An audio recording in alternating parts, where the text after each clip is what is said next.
அஸ்ஸலாமு அலைக்கும் வரஹ்மத்துல்லாஹி வபரகாத்துஹு. நாம் இப்பொழுது நிற்கக்கூடிய இந்த கிணறு வேறே ஷிஃபா என்று அறிமுகமாக இருக்கிறது.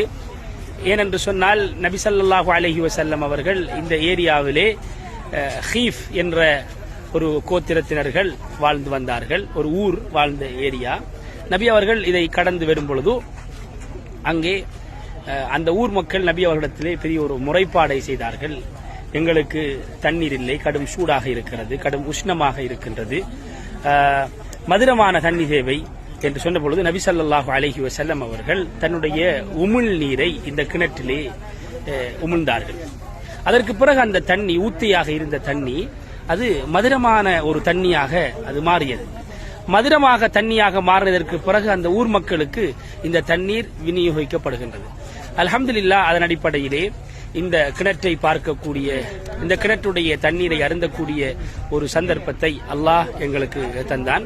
அல்ஹம்துலில்லாஹ், இப்பொழுது சவுதி கவர்மெண்ட் அந்த கிணற்றை மூடி அந்த கிணற்றிலே இருந்து அப்படியே தண்ணீர் சப்ளை ஆகி ஹாஜிகள் அதிலே இருந்து எடுத்து அதை நீர் அருந்தக்கூடிய ஒரு அழகான ஒரு சந்தர்ப்பத்தை அல்லாஹ் எமக்கு தந்திருக்கிறான்.